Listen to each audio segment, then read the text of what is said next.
इस बार सरकार ने त्योहार और दिवाली को कई मायनों में खास बना दिया है। जीएसटी कटौती के बाद आज सरकार ने कैबिनेट में कई अहम फैसलों को मंजूरी दी है।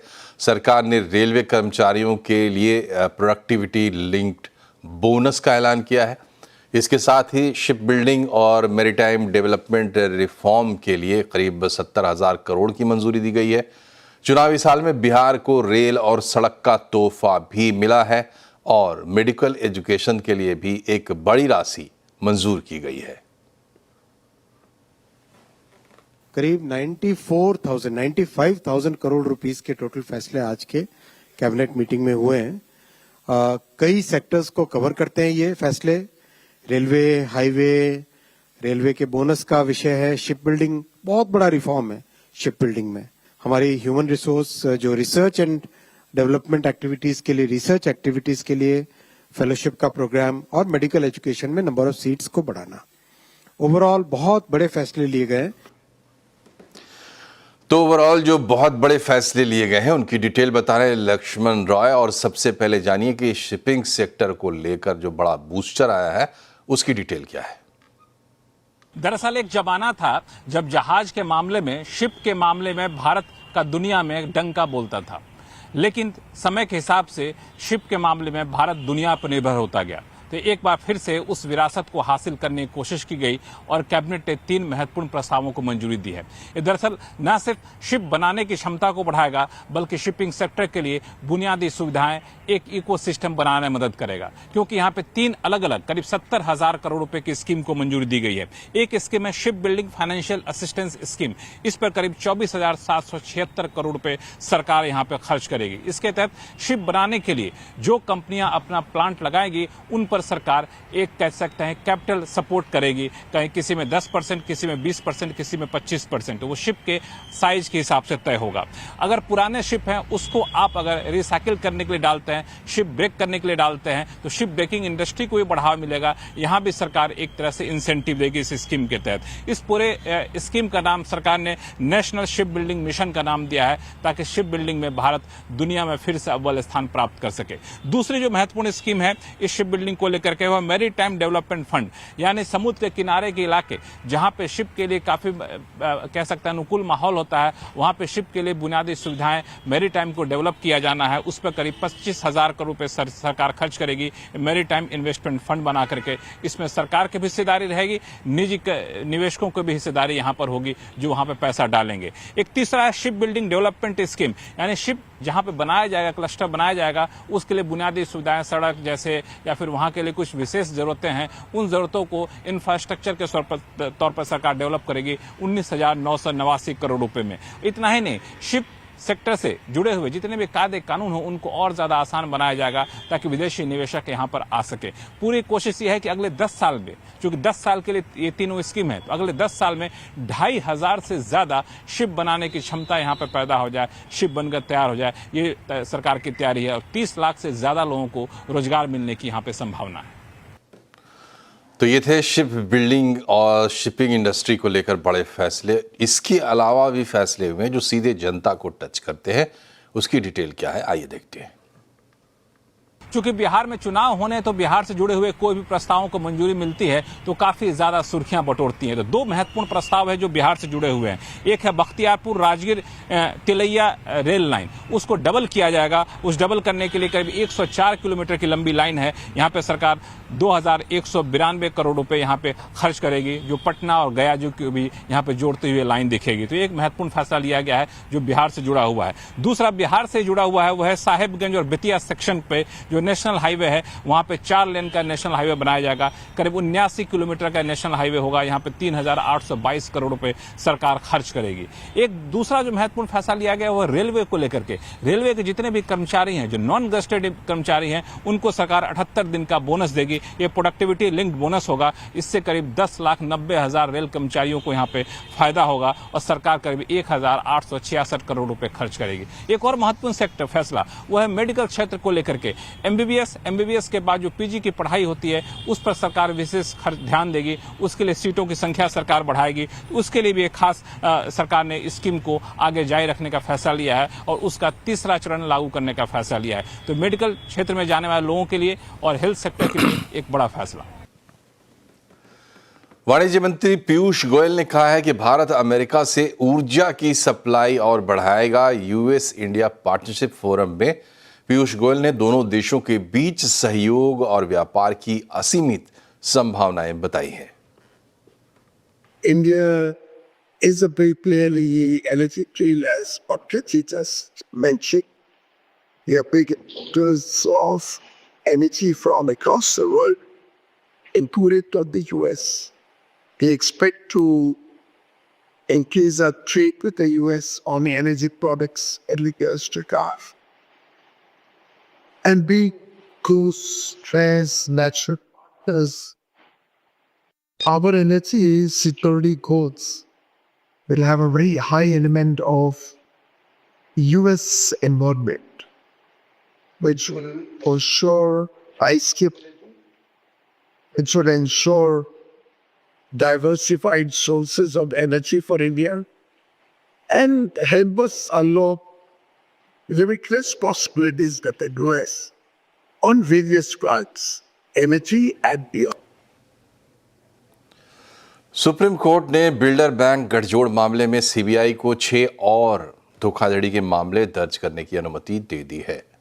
प्रारंभिक जांच में कई अपराध सामने आए हैं। पहले से ही 22 मामलों की जांच सीबीआई कर रही है। डिटेल्स बता रहे हैं असीम मंचंदा। सुप्रीम कोर्ट घर खरीदारों की 1200 से ज्यादा याचिकाओं के ऊपर सुनवाई कर रहा है। इन याचिकाओं में ये कहा गया कि वो लगातार ईएमआई दे रहे हैं, लेकिन उन्हें अभी तक घर का पोजीशन नहीं मिला। जब 22 जुलाई को इस मामले की सुनवाई हुई थी, तब सुप्रीम कोर्ट ने सीबीआई को 22 नए केस दर्ज करने की अनुमति दी थी। सीबीआई ने ये मुकदमे दर्ज करके उसके ऊपर जांच बढ़ा दी है। कल सुप्रीम कोर्ट में फिर इस मामले की सुनवाई हुई। सुप्रीम कोर्ट में सीबीआई ने बताया कि उसको 6 नए मामलों के अंदर सबूत मिले हैं, जहां पर कि बैंक और बिल्डर्स के बीच में गठजोड़ का मामला सामने आया। तो सुप्रीम कोर्ट ने सीबीआई को 6 नए मुकदमे दर्ज करने की अनुमति दे दी है। ये मुकदमे मुंबई, कोलकाता, मोहाली जैसे शहरों के अंदर दर्ज किए जाएंगे। इसके साथ साथ सुपरटेक का मामला भी सुप्रीम कोर्ट में उठा। सुप्रीम कोर्ट में ये कहा गया कि सुपरटेक ने 1998 से 5,000 करोड़ रुपए से भी ज्यादा बैंकों से जुटाए हैं और इस पूरे मामले की जांच करे जाने की भी जरूरत है। तो सुप्रीम कोर्ट ने अब उसकी भी अनुमति दे दी है। तो सीबीआई अब नए मुकदमे दर्ज करके इस पूरी जांच को आगे तेजी से बढ़ा सकती है। दूरसंचार मंत्री ज्योतिरादित्य सिंधिया कल टेलीकॉम कंपनियों के सीईओज के साथ मुलाकात करेंगे। इस बैठक में रिलायंस जियो के आकाश अंबानी, वोडाफोन आइडिया के अक्षय मुंद्रा शामिल हो रहे हैं। बैठक का क्या है एजेंडा, बता रहे हैं असीम मंचंदा। इंडिया मोबाइल कांग्रेस की शुरुआत 8 अक्टूबर से होने वाली है। प्रधानमंत्री मोदी खुद इसका उद्घाटन करेंगे। सरकार ये चाहती है कि टेलीकॉम कंपनियां इसमें बढ़ चढ़ के हिस्सा लें। जो हमें सूत्र बता रहे हैं कि दूरसंचार मंत्री ज्योतिरादित्य सिंधिया ने टेलीकॉम कंपनियों के सीईओज के साथ एक कल बैठक बुलाई है। इस बैठक के अंदर रिलायंस जियो के आकाश अंबानी, उनके साथ साथ भारतीय एयरटेल के गोपाल विट्ठल और वोडाफोन आइडिया के अक्षय मुंद्रा भी इस बैठक के अंदर मौजूद रहेंगे। सरकार टेलीकॉम कंपनियों से अभी जो मौजूदा हालात है टेलीकॉम सेक्टर के, उनके ऊपर चर्चा करेगी। खासतौर पे इसके अंदर एजीआर का मुद्दा भी इस बैठक के अंदर उठेगा। सरकार टेलीकॉम कंपनियों को निर्देश देगी कि आप टेलीकॉम सेक्टर के अंदर निवेश बढ़ाने की दिशा में काम करें। आप टेलीकॉम सेक्टर के अंदर जो 6G है या इनोवेशन है लाने की दिशा में काम करें और सरकार को बताइए कि आपको इस सेक्टर के अंदर अभी क्या क्या परेशानियों का सामना करना पड़ रहा है और सरकार उन सबको दूर करने की कोशिश दिशा में काम करेगी। इतना ही नहीं, सरकार ने नेशनल टेलीकॉम पॉलिसी का ड्राफ्ट भी जारी किया और सरकार उसको लागू करने की दिशा में काफी तेजी से आगे बढ़ रही है। तो सरकार इसके ऊपर भी चर्चा करेगी कि किस तरह से नेशनल टेलीकॉम पॉलिसी को लागू किया जाए, जिससे कि टेलीकॉम सेक्टर में निवेश की रफ्तार बढ़ सके। और नवंबर से आपको सिर्फ चुनिंदा काम के लिए ही आधार सेंटर जाने की ज़रूरत पड़ेगी। बाकी का काम आप घर बैठे अपने आधार कार्ड में तमाम अपडेट कर पाएंगे। कैसे होगा ये सब कुछ, क्या है आधार अथॉरिटी की तैयारी, इस पर सीईओ भुवनेश कुमार से बात की असीम मंचंदा ने। देश में लगभग 142 करोड़ आधार अब तक बन चुके हैं 18 वर्ष से अधिक के जितने लोग हैं उनके लगभग सैचुरेशन हो चुका है। बहुत थोड़ी संख्या में लोग बचे हैं जिनके आवेदन अभी भी हमारे पास आते हैं नए आधार बनाने के लिए।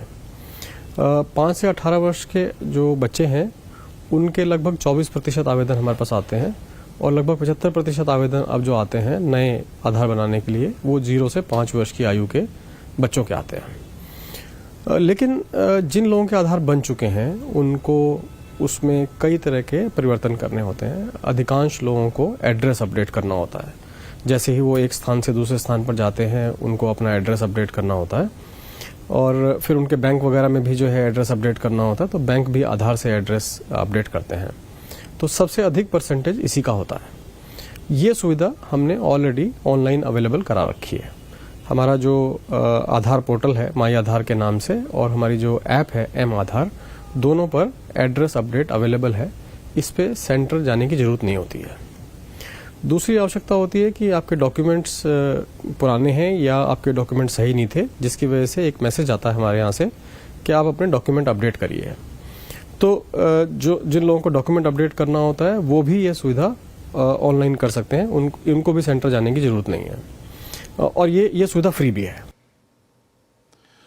अब बात करते हैं शेयर मार्केट की। बाजार में गिरावट का दौर जारी है। सेंसेक्स निफ्टी लगातार चौथे दिन गिरावट पर बंद हुए हैं। सेंसेक्स 387 पॉइंट फिसला है। निफ्टी में 113 पॉइंट की गिरावट दर्ज की गई है। मिड कैप स्मॉल कैप शेयरों में भी बिकवाली हावी रही है। मार्केट की डिटेल्स बता रही हैं कंचन नौटियाल। तो हफ्ते का तीसरा कारोबारी दिन, इस टाइम पे आज के ट्रेडिंग सेशन की बात करी जाए तो लगातार ये चौथा ट्रेडिंग सेशन है जहां पे बाजार में हमें गिरावट का सामना जो है वो करना पड़ा है। निफ्टी केवल 25,000 के स्तर से 56 अंकों की मजबूती के साथ बंद हुआ है। बैंक निफ्टी में कमजोरी देखने को मिली है, मिड कैप में कमजोरी है, इनफैक्ट स्मॉल कैप भी आज कमजोरी के साथ ही बंद हुआ है। हालांकि एफएमसीजी पैक की बात करी जाए तो यहाँ पे हमें हल्की फुल्की बढ़त देखने को मिली है। मेटल पैक में आज अच्छा खासा जोश रहा है। अब स्टॉक स्पेसिफिक एक्शन की अगर बात करी जाए तो देखिए निफ्टी में बढ़ने वाले शेयर्स में सबसे पहला नाम आता है पावर ग्रिड का। करीब 1.5% के गेन्स हमें देखने को मिले हैं। एनटीपीसी, हिंदुस्तान यूनिलीवर और मारुति सुजुकी ने हल्की फुल्की आज के सत्र में बढ़त दिखाई है। बात करते हैं लूजिंग पॉकेट की तो टाटा मोटर्स, भारत इलेक्ट्रॉनिक्स, जियो फाइनेंशियल, अडानी एंटरप्राइजेस यहाँ पे लगातार हमें प्रॉफिट बुकिंग का सामना जो है वो करना पड़ रहा है। मिड कैप की अगर मारुति की बात करी जाए तो देखिए जुबिलेंट फूडवर्क यानी कि एफएमसीजी पैक के ही नंबर ऑफ स्टॉक्स यहाँ पे आपको देखने को मिलेंगे। इंडियन बैंक, एनएलसी इंडिया और अपोलो टायर्स में आज हल्की बढ़त देखने को मिली है। लूजिंग स्ट्रीक की बात करी जाए तो गोदरेज प्रॉपर्टीज, पीबी फिनटेक, कल्याण ज्वेलर्स और भारत फॉर्ज में आज मुनाफा वसूली देखने को मिली है। लेकिन लगातार चौथा ट्रेडिंग सेशन ऐसा था जहां पे बेयर का जोश हमें हायर साइड में जाता हुआ दिखाई दिया। और बाजार में पिछले कुछ दिनों से दबाव देखने को मिल रहा है, लेकिन एचएसबीसी भारत के मार्केट पर बुलिश है। एचएसबीसी ने 2026 के दिसंबर तक यानी अगले साल दिसंबर तक सेंसेक्स का टारगेट 94,000 दिया है। क्या है पूरी रिपोर्ट, बता रही हैं श्रेया ठाकुर। देखिए एचएसबीसी भारत के मार्केट को लेकर काफी बुलिश है। सकारात्मक नजरिया उनका भारतीय बाजार को लेकर है। वो कह रहे हैं कि सेंसेक्स 2026 के अंत तक 94,000 तक पहुंच सकता है, यानी कि अभी से देखें तो 13% का अपसाइड वो देख रहे हैं सेंसेक्स में। अब कारण समझते हैं कि एचएसबीसी आखिर बुलिश क्यों है। तो वो कह रहे हैं कि फॉरेन इन्वेस्टर्स ने सेलिंग की, इसमें कोई दोहराई नहीं है, लेकिन इंडियन इन्वेस्टर्स ने उतना ही सपोर्ट किया मार्केट को। साथ ही गवर्नमेंट की पॉलिसीज अगर आप देखें वो काफी अच्छी है, जो अब इक्विटीज के लिए एक बड़ा पुश भी लग रही है। देखिए पहले भारतीय बाजार के वैल्यूएशंस को लेकर कंसर्न्स थे, इसको भी नकारा नहीं जा सकता, लेकिन अब वो कंसर्न्स कहीं ना कहीं धूमिल होती हुई नजर आ रही है, ऐसा एचएसबीसी मान के चल रहे हैं। और सबसे इंटरेस्टिंग बात अगर आप देखें तो फॉरेन फंड्स अभी भी इंडिया में लाइटली पोजिशन्ड है, यानी कि और भी स्पेस है इनफ्लोज का, जो कि आगे चलकर काफी अच्छा होगा भारतीय बाजार के लिए। अब बात कर लेते एशिया में क्या मूड माहौल है। तो एशिया के सीन की बात करें तो चाइना ऑलरेडी रैली कर चुका है। साथ ही कोरिया और ताइवान में एआई स्टॉक्स काफ़ी ओवरली क्राउडेड है और वहाँ पे कोई भी डिसअपॉइंटमेंट तो एआई स्टॉक्स क्रैश होते हैं, जो इवेंचुअली मार्केट को क्रैश करते हैं। तो एक बड़ा रिस्क वहाँ पे ये दिखता है। तो एचएसबीसी कह रहे हैं कि एशिया कॉर्नर में अगर आप देखें तो इंडिया क्वाइट कॉर्नर है, जो कि अच्छी चीज़ है। तो एचएसबीसी का मानना है कि इंडिया की ग्रोथ स्टोरी अभी काफ़ी ज़्यादा स्ट्रॉन्ग नज़र आ रही है, तो आगे चलकर काफ़ी दमखम नज़र आ रहा है उनको भारतीय बाजार में, इसलिए ये बुलिश रिपोर्ट। जीएसटी रिफॉर्म्स तो लागू हो गए, लेकिन जब तक नई एमआरपी वाले प्रोडक्ट्स नहीं आते हैं तब तक दुकानदारों की दिक्कतें बनी रहेंगी। हमने ग्राउंड चेक किया तो पाया कि अभी तक कंपनियों ने नए एमआरपी वाले पैकेट्स भेजे नहीं हैं। कहीं स्टिकर भेज दिए गए हैं तो कहीं सिर्फ दाम बताकर छोड़ दिया गया है और दुकानदार खुद गणित लगा रहे हैं। कई सारे ऐसे प्रोडक्ट हैं यहाँ पे जहाँ पे जो कीमत है बदलाव के बाद वो कुछ पैसों में आ जाती है। मान लीजिए पहले ग्रॉस फिगर था, लेकिन अब कुछ मान लीजिए 10 रुपये 50 पैसे हो गए। तो इस तरह की चीज़ों में आप कैसे डील कर रहे हो? तो उसके अंदर हम उसको नीचे की तरफ राउंड ऑफ कर देते हैं।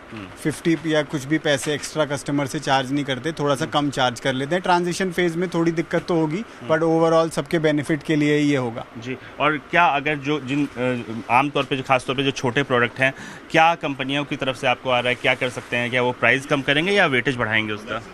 जो छोटे प्रोडक्ट्स हैं 1 रुपये 5 रुपये 10 वाले, वो वाले तो वो कह रहे हैं कि विद इन द नेक्स्ट मतलब 2 वीक्स नए बड़े हुए ग्रामेज के साथ प्रोडक्ट्स मार्केट में आ जाएंगे जी। तो अधिकतर जो प्रोडक्ट आपको यहाँ पे दिख रहे होंगे फिलहाल जो है वो पुराने ही प्रोडक्ट हैं। उसमें जो व्यवस्था की गई है कि अलग से स्टिकर चिपकाया जाएगा, नई एमआरपी ग्राहकों को बताई जाएगी और ये व्यवस्था अधिकतर दुकानों पे हमें यहाँ पे देखने को मिल रही है। जो छोटे प्रोडक्ट्स हैं, 5 रुपये के प्रोडक्ट, 10 रुपये के प्रोडक्ट या कुछ 2 रुपये के प्रोडक्ट, वहाँ पे जिन कंपनियों ने घोषणा की है कि वो प्राइस रिड्यूस कर रही हैं, वहाँ पे अगर आप फिलहाल पेमेंट करने जाएंगे, क्योंकि 2 रुपये से आप कुछ पैसे तो दे नहीं सकते, तो आपको हो सकता है कि आपको पूरे ही पेमेंट करनी पड़े जब तक कि नई घोषणा नहीं होती है। लेकिन कई कंपनियां जो वेटेज है, जो साइज़ है पैकेट का, उसको बढ़ा रही हैं, कुछ कीमतें कम कर रही हैं। लेकिन फिलहाल अगले 1 से 2 सप्ताह तक जो है टेम्परेरी जो व्यवस्था है अधिकतर जगहों पे वही दिख रही है।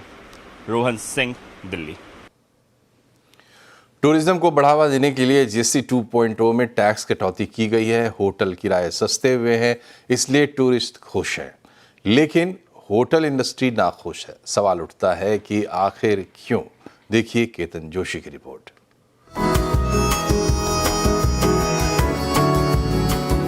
सरकार ने जीएसटी स्लैब में बड़े बदलाव करके बचत उत्सव शुरू किया है। अहमदाबाद के विवांता होटल की लॉबी में गेस्ट की तादाद बढ़ रही है। 7500 तक रूम रेंट पर जीएसटी 12% से घटकर 5% हो चुका है। होटल के गेस्ट काफी खुश हैं क्योंकि उनका होटल बिल घट गया है।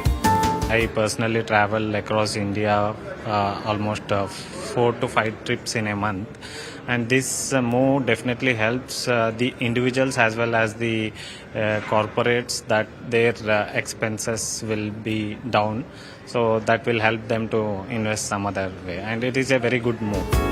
लेकिन जीएसटी की नई व्यवस्था से होटल ओनर ज्यादा खुश नहीं है। पहले 7500 से ऊपर के रूम पर 18% और उसके नीचे के रूम पर 12% जीएसटी था। लेकिन इन दोनों जीएसटी स्लैब में होटल इनपुट टैक्स क्रेडिट ले सकते थे। अब सिर्फ 7500 या उससे अधिक के रूम पर ही वो आईटीसी ले पाएंगे।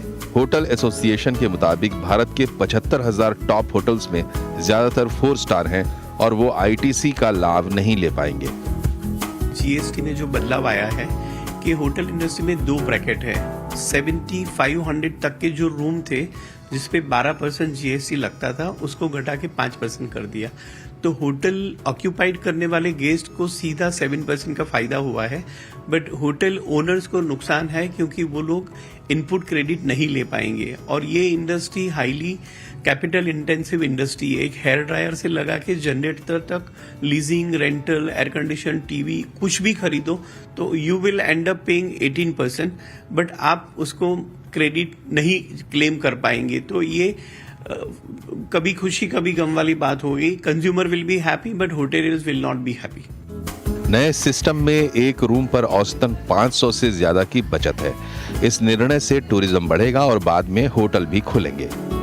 होटल इंडस्ट्री को भले ही आईटीसी अभी न मिले, लेकिन आगे जाकर टूरिस्ट की तादाद बढ़ने से इसी सेक्टर को बहुत बड़ा लाभ हो सकता है। केतन जोशी, अहमदाबाद।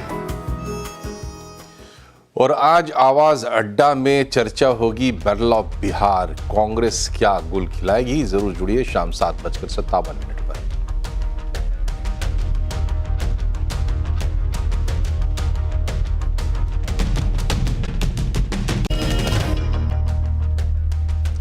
ब्रेक के बाद एक बार फिर से आपका स्वागत है। केंद्र शासित प्रदेश लद्दाख को पूर्ण राज्य का दर्जा देने की मांग को लेकर लेह में आज हिंसक प्रदर्शन हुआ। झड़प में 4 लोगों की मौत हो गई और 70 से ज्यादा लोग घायल हुए हैं। छात्रों ने प्रदर्शन के दौरान बीजेपी ऑफिस और सीआरपीएफ की गाड़ी में आग लगा दी। सोशल एक्टिविस्ट सोनम वांगचुक पिछले 15 दिनों से भूख हड़ताल पर बैठे हुए थे। आज प्रदर्शनकारियों ने बंद बुलाया था, इसी दौरान हिंसा हुई। वित्त मंत्री निर्मला सीतारमण ने आज जीएसटी अपीलेट ट्रिब्यूनल को लॉन्च कर दिया है। जीएसटी विवादों के निपटारे के लिए जीएसटी अपीलेट ट्रिब्यूनल की शुरुआत की गई है। इससे केंद्र स्तर पर विवादों का निपटारा हो सकेगा। अभी तक जीएसटी विवादों का निपटारा राज्य स्तर पर किया जाता था। जीएसटी अपीलेट ट्रिब्यूनल के साथ वित्त मंत्री ने जीएसटैट और ई फाइलिंग पोर्टल को भी लॉन्च किया है। देश भर में नवरात्रि के तीसरे दिन भक्तों की भारी भीड़ माता के मंदिरों में उमड़ी, जहां श्रद्धालु अपनी हाजिरी लगाकर पूजा अर्चना में लगे हैं। शाम होते ही गरबा और डांडिया की रंगीन रौनक भी देखने को मिल रही है। हर शहर अपनी खास शैली में मां दुर्गा की आराधना और जश्न में डूबा हुआ है। दिल्ली का सीआर पार्क, जिसे मिनी कोलकाता भी कहा जाता है, इस साल यहां दुर्गा पूजा का 50वां साल यानी गोल्डन जुबली पूरा हो रहा है। इसी मौके पर पूजा पंडाल को गोल्डन थीम में भव्य रूप से सजाया गया है। कैसा है गोल्डन थीम पंडाल, इसका जायजा लिया रोहन सिंह ने। गोल्डन फोर्ट के इस थीम के पीछे जो समिति है, कोऑपरेटिव ग्राउंड दुर्गा पूजा समिति, उसके सेक्रेटरी हमारे साथ हैं। सर, बहुत बहुत स्वागत है आपका। क्या इस बार हमें देखने को मिल रहा है कि गोल्डन कलर की छाप तो हर जगह देखने को मिल रही है, किस चीज़ से इंस्पायर है ये, और जब आपने सोचा कि हमें एक गोल्डन थीम बनानी है तो कितना रिसर्च उसमें लगा? ये कम से कम अराउंड 3-4 महीने पहले से हम लोग डिफरेंट थीम्स के ऊपर काम कर रहे थे, क्योंकि ये हमारा गोल्डन जुबली ईयर है। तो हमने बहुत सोच समझ के फिर ध्यान से पूरे टीम कोऑपरेटिव ने बैठ के डिसाइड किया कि we will go for Jaisalmer fort, limestone fort, क्योंकि ये फोर्ट हमारे बंगाल में मूवी भी बनी 17 तरह की जो बहुत फेमस है, सोनार केल्ला।